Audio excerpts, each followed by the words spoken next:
Hi, today we're working on adding the borders to our Miss Kelly project. This is an applique project we've been working on and I'm excited to get started. So let's do it.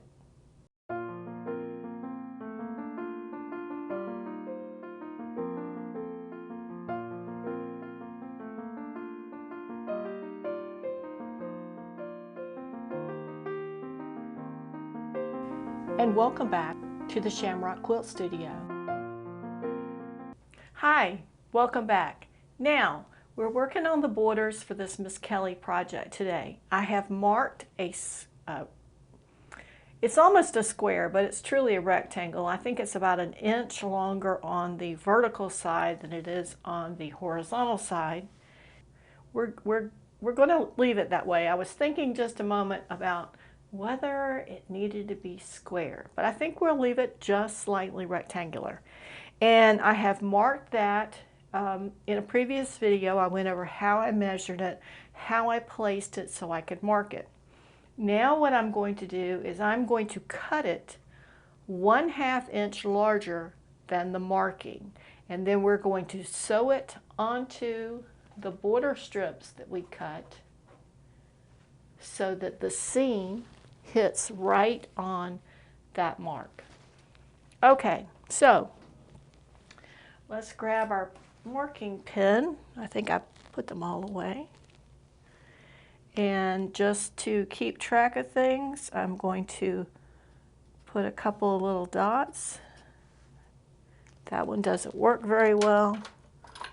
That's part of the problem with these pens, is they don't last very long and they also dry up pretty quickly.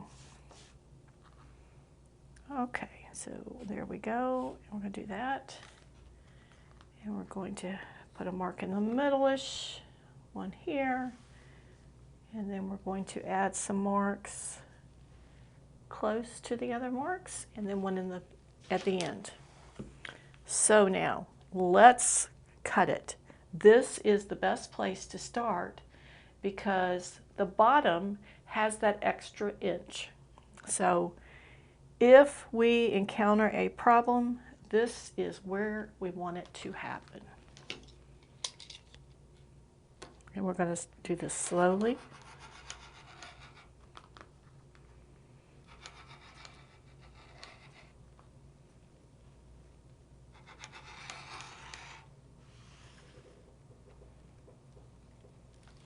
Somehow we're off the line.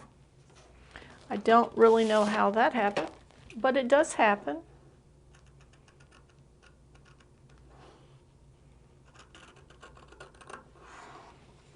I'm thinking that perhaps this rotary blade isn't very sharp. But let's go back and we'll put our ruler right on the right place, and I can see where we want to stray. So we'll go back there and we'll start cutting. Okay, it's free. Now we're going to do the same thing for the other 3 sides. It's kind of nerve-wracking to do that because you've been working on this for a long time and you want it to be perfect, right?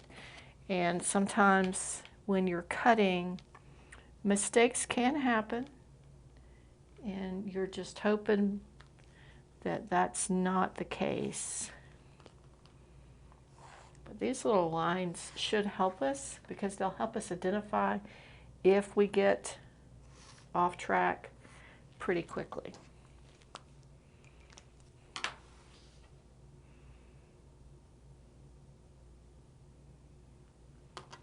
And I think something that helped us before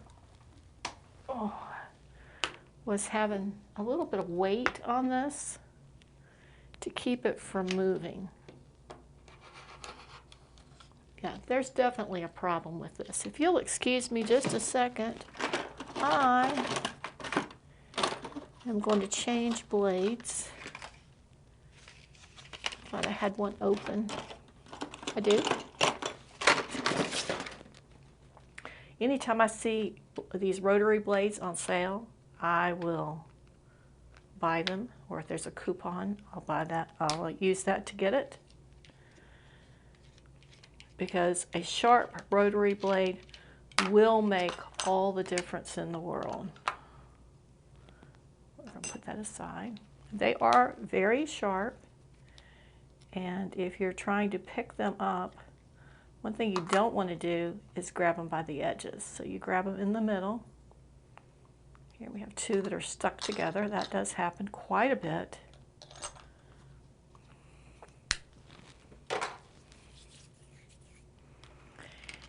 And then we're going to put this back on. I'm going to try not to touch that blade unless I have to. We'll get it in its spot. There we go.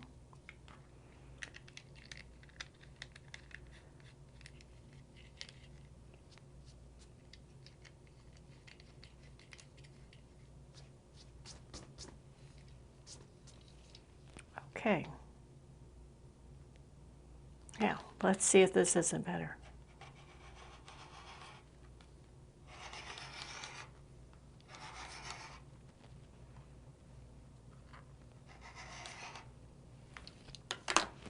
That cut much better. Much better indeed. Now you can, when you put that blade in, you can get it too tight. And what happens in that situation is it just doesn't want to roll freely. And I think I might have that one just a little too tight. So we'll back it off just a little. Oh, and this blade. They're very sharp. And I don't right now have a container for used blades, so I'm going to sit this out of the way until I can find a place to put it safely.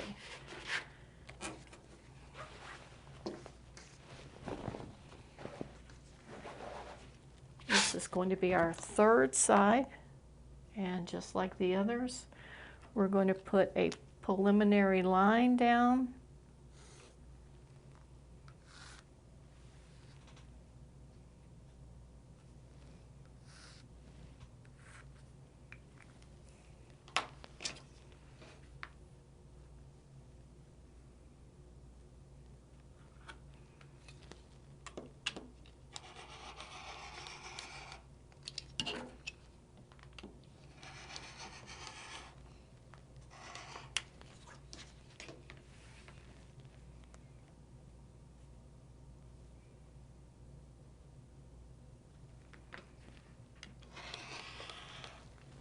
Whoops.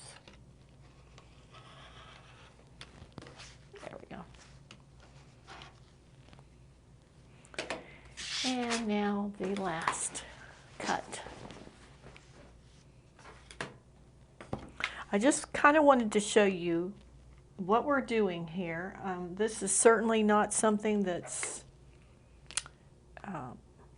unfamiliar to you if you do quilting and sewing. Especially if you're doing quilting, you've done some of those projects where you've used this blade. But just sometimes it's helpful to see somebody do something, and then you can see just what's involved with the project that you may not otherwise get to see. Whoops, and I really came way out of the way, but it was on the outside of the design, so we're in good shape. Okay, so we've got it all cut now. I think we're done with that for a while. And there it is. To the naked eye, it probably looks like it's square, but it is slightly longer this way. And then what I'm going to do is I'm going to kind of make a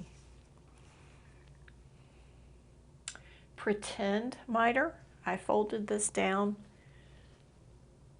into a fold about 45 degrees, and then I'm going to come flip it over so that the short side is to the fabric, and I'm going to pin it in place now.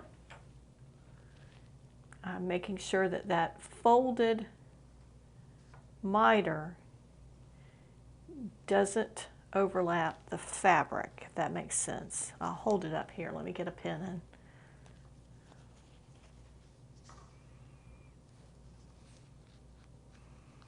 Okay, so it's pinned right here on the edge, and there's that folded miter.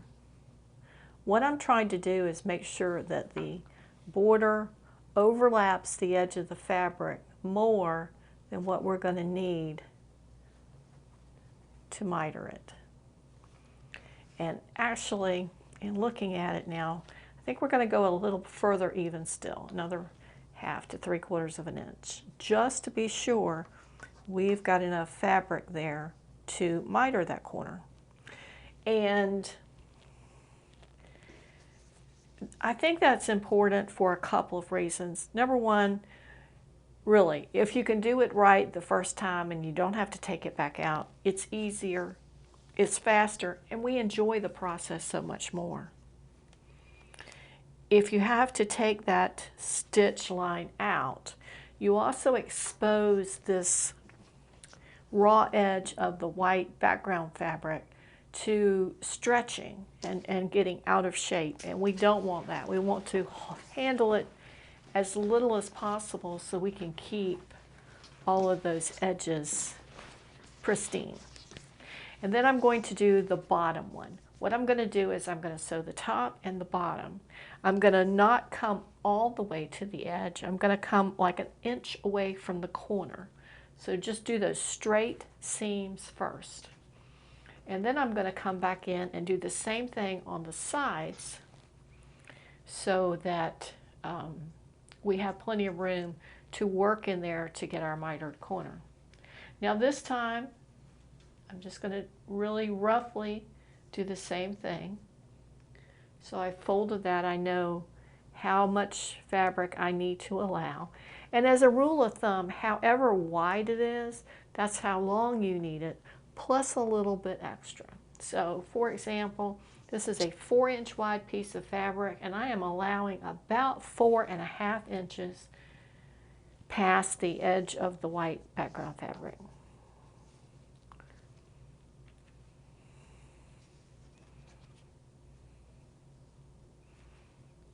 And what I hope to accomplish today is to get these 4 strips onto the background fabric. I don't know if we're going to, you know what, I'm going to back this up a little bit. I think what I'm going to do is I'm going to go ahead and pin all 4 on, because I can fold this back. I'm going to move this pin back just a little so that I can fold it down like this. I've got this exposed now. And I should be able to put these other 2 on. And part of the reason for being able to do that is because these strips are just about 36 inches long. So I've got plenty of room to play with it. And I know I won't come up short. I think if the question became, are you sure you have enough fabric, then I probably wouldn't do that. If there was any possibility that I would run out of fabric, then I would not do that.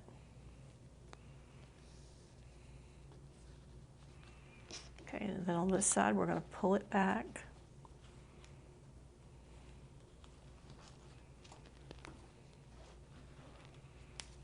And do this here. And what we'll do when we put it in the machine, we'll put it in the machine so that the white fabric is on the top, the purple's on the bottom, and we'll be able to really keep track of how far in we're sewing. And none of these, you don't want to stretch the material on these. You want to pull it. Okay, and last one.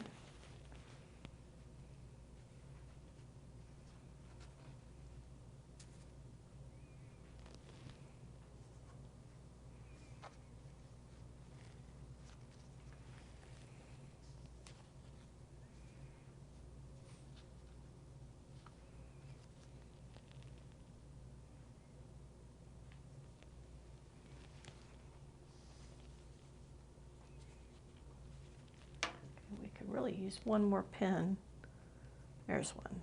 Some of these pins are really large. I use them for quilting, and I don't like to use them when we're pinning fabric to fabric.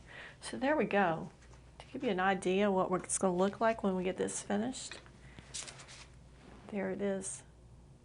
A quick look. So I'm going to get my machine set up, and then I'll be right back with you. Okay, we're back. Now, I have set up my machine for a straight stitch. We're using a regular foot. We're going to have a 1/2 inch seam, so I don't have a 1/2 inch seam foot. If you don't mind, give me just a second, because I was filming earlier. I want to make sure these are tight. Okay, so then I took a ruler of some type.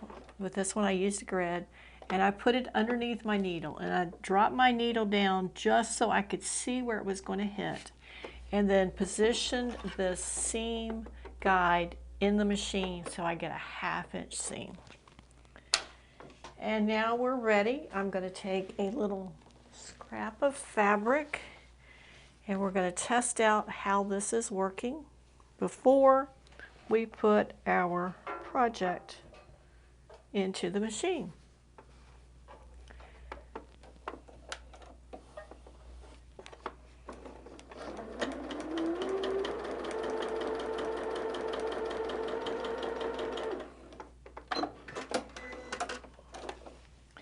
And it looks like we've got a great seam there. It did want to try to start a bird's nest on the back, but that could be because we put new thread and took out the bobbin and put the bobbin back in just before we did this. The way I've got this set up is I've got a light purple thread in the top and a gray thread in the bottom. And I think that's going to be the best match we could do. That way it's not very, very dark and it's not very, very light. And I think I'm going to make that stitch just a little bit longer. Let's give it a little bit of a test run.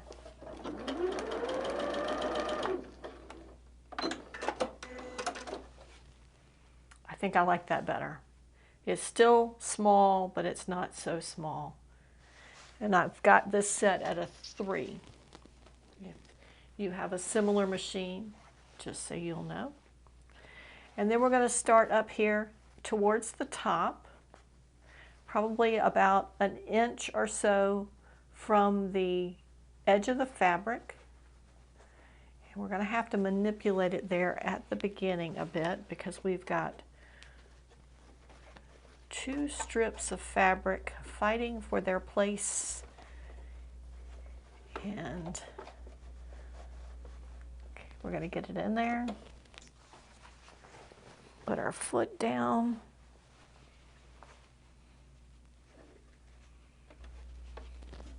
Place our needle in, and then we're going to adjust the fabric just slightly. And we're going to start sewing.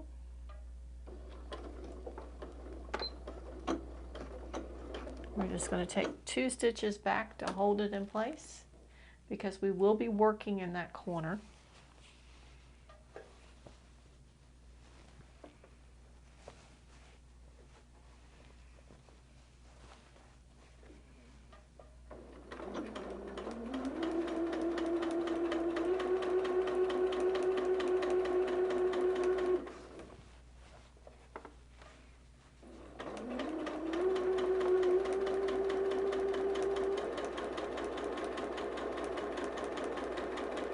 I'm not pulling on the fabric, I'm just trying to keep it guided into its place.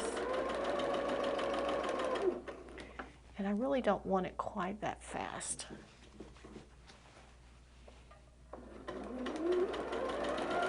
And you know, we're doing exactly what I said we weren't going to do, because I made the comment that we were going to put the white fabric on the top, and I've done just the opposite. So we're going to go ahead and finish this strip up this way, and then we'll move it.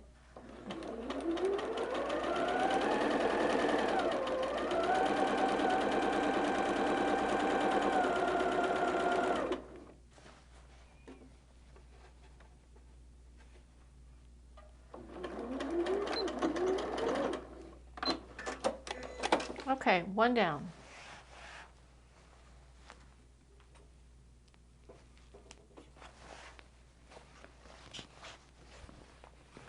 And let's see how close we got on the back.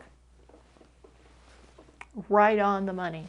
So our stitch line did stitch right over that mark that we put on the fabric.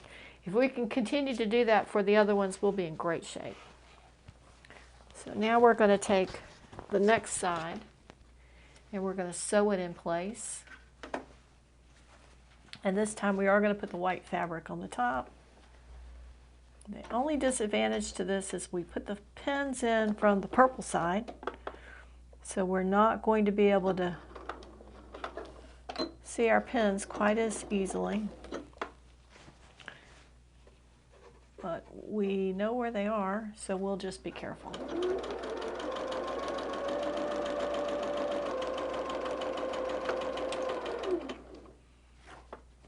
It looks like it's riding up that seam allowance just a little bit.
Now this one, because we're meeting another one and we're on the white side of the fabric, I'm going to bring it a little bit closer in.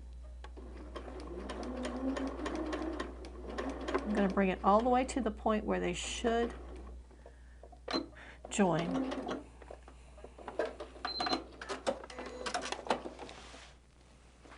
Just so you can see, that's the way that would look. I don't think that's the best way to do this, but we're going to do it for that one and see when we miter those corners if that one ends up being more difficult or less difficult.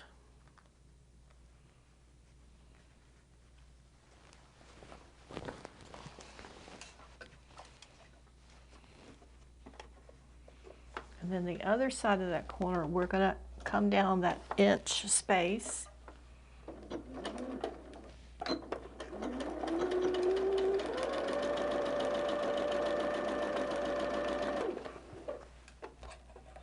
There's a pen.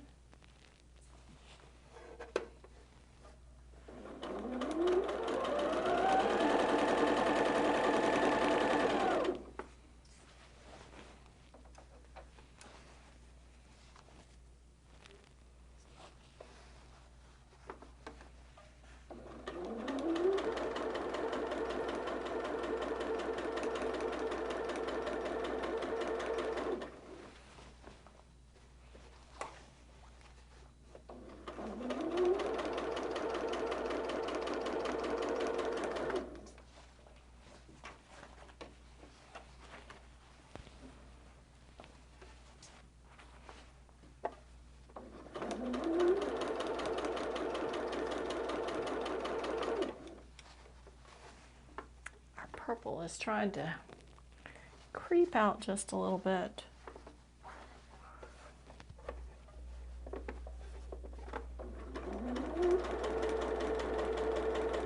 There we go, back in line.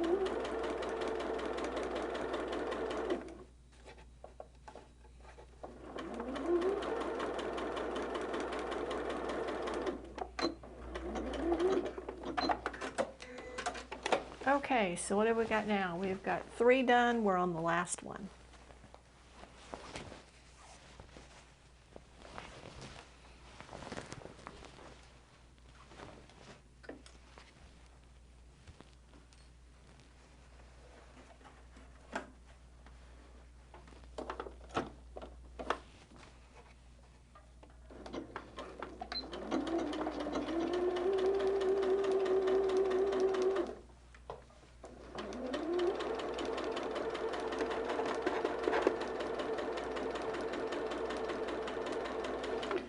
For some reason, when I sew, particularly when we're filming and I'm sewing, it's the most uncomfortable position I think I could possibly be in.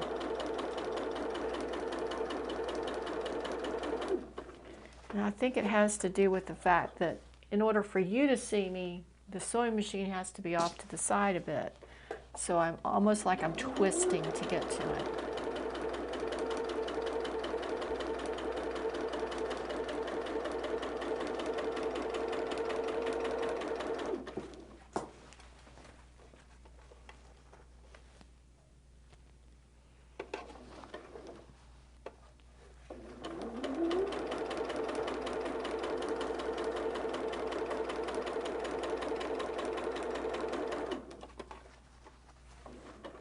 I think also if I were in here sewing on the machine a lot more, I would probably get a better chair.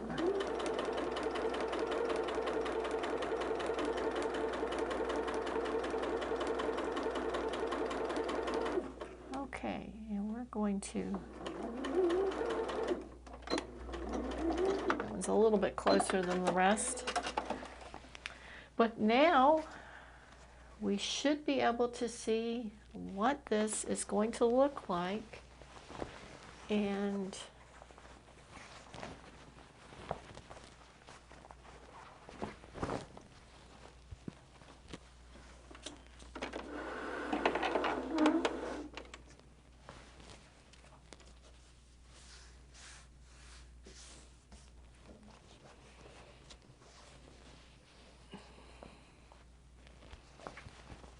I'm going to see real quick if I can simulate that mitered border for you.